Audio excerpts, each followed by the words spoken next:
हर साल आषाढ़ माह के शुक्ल पक्ष की द्वितीया तिथि को पुरी के जगन्नाथ मंदिर में रथ यात्रा निकलती है। रथ यात्रा का यह सालाना उत्सव 9 दिनों तक चलता है।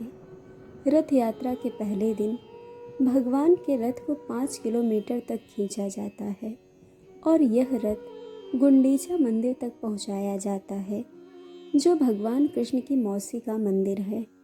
वहीं जगन्नाथ भगवान 8 दिन तक मौसी के यहाँ रहते हैं और 9वें दिन यानी देवशयनी एकादशी के एक दिन पहले आषाढ़ माह की शुक्ल पक्ष की 10वीं तिथि को भगवान जगन्नाथ मंदिर में वापस आ जाते हैं।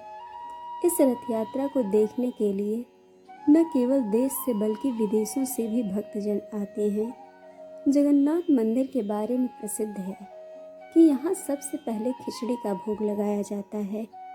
इसके पीछे एक कथा है। बताया जाता है कि भगवान जगन्नाथ की एक परम उपासक भक्त थी कर्माबाई, जो भगवान को अपना पुत्र मानती थी और उसी तरह उनसे स्नेह भी करती थी। कर्माबाई काफ़ी वृद्ध महिला थी, लेकिन हर रोज़ भगवान जगन्नाथ का भोग लगाना नहीं भूलती थी। एक बार कर्माबाई के मन में आया, क्यों न एक बार अपने हाथों से भगवान जगन्नाथ को भोग लगाया जाए। लेकिन उनके मन में शंका भी थी कि क्या वह उनको पसंद आएगा भी या नहीं। भगवान जगन्नाथ कर्माबाई के मन की इच्छा को जान गए और वह एक दिन सुबह सुबह उनके घर चले गए और बोले कि मुझे बहुत तेज भूख लगी है, इसीलिए कुछ जल्दी से बना कर दे दीजिए। तब जाकर उन्होंने झटपट से खिचड़ी बना दी, क्योंकि उसको बनाने में ज़्यादा समय नहीं लगता। कर्माबाई ने भगवान को खिचड़ी परोस दी और खुद पंखा करने लगी। भगवान बड़े चाव से खिचड़ी खाने लगे और कर्माबाई से कहा कि मुझे यह बहुत पसंद आई, अब से वे रोज़ खिचड़ी खाने आएंगी। भगवान जगन्नाथ की बात सुनकर कर्माबाई बहुत प्रसन्न हुई। उस दिन के बाद से कर्माबाई हर रोज़ जल्दी से खिचड़ी बना देती और भगवान भी खिचड़ी खाने आ जाते और कपाट खुलने से पहले मंदिर में वापस चले जाते हैं। एक दिन जब कर्माबाई खिचड़ी बना रही थी, तब एक महात्मा ने देखा कि कर्माबाई बिना स्नान और रसोई साफ किए बिना खिचड़ी बना रही है। तब महात्मा ने कर्माबाई को समझाया कि ऐसा करना गलत है। अगर प्रभु के लिए भोग बना रही हैं तो स्नान करके और साफ सफाई के साथ नियमों का पालन करते हुए भोजन तैयार करें। महात्मा की बात कर्माबाई को समझ में आ गई। अगले दिन भगवान जगन्नाथ कर्माबाई के यहाँ पहुँचे और खिचड़ी का इंतजार करने लगे, क्योंकि कर्माबाई स्नान व साफ सफाई पर ध्यान दे रही थी और नियमों की तरह भोजन तैयार कर रही थी। ऐसे में भगवान ने जल्दी जल्दी खिचड़ी खाई और बिना मुंह धोकर चले गए, क्योंकि कपाट खुलने का समय हो चुका था। मंदिर के पुजारी ने कपाट खोलते हुए देखा कि भगवान जगन्नाथ के मुंह पर खिचड़ी लगी हुई है।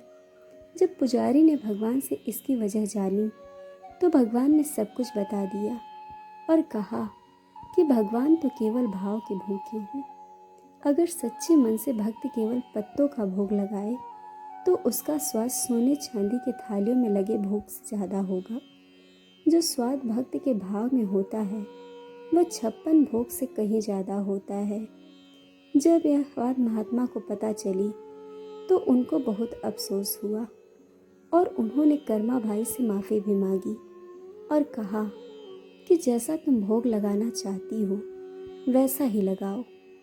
महात्मा ने कहा कि भगवान को तो केवल आस्था व श्रद्धा चाहिए, इससे बढ़कर कोई और नियम नहीं है। ईश्वर को प्राप्त करने के लिए कुछ दिन बाद कर्माबाई ने शरीर त्याग दिया। उस दिन जब पुजारी ने मंदिर के कपाट खोले तो देखा भगवान जगन्नाथ की आंखों में आंसू है। पुजारी ने पूछा, भगवान आखिर हुआ क्या है, आप रो क्यों रहे हैं? तब भगवान जगन्नाथ ने पुजारी से कहा कि आज मेरी माँ कर्माबाई इस लोक को छोड़कर मेरे लोक में आ गई है। अब मुझे खिचड़ी कौन खिलाएगा? वह जिस प्रेम से खिचड़ी बनाती और मुझे खिलाती थी, अब ऐसा कौन करेगा? तब पुजारी ने कहा कि हे प्रभु, हम आपको आपकी माँ की कमी कभी महसूस नहीं होने देंगे। आज के बाद से आपके लिए सबसे पहले खिचड़ी का ही भोग लगाया जाएगा। इसके बाद से भगवान जगन्नाथ के लिए हर रोज़ खिचड़ी बनाई जाती है और उनका भोग लगाया जाता है।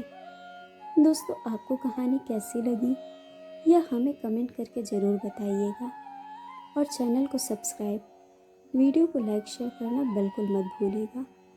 वीडियो देखने के लिए आप सभी का बहुत बहुत धन्यवाद। जल्द मिलेंगे एक और नई कहानी के साथ।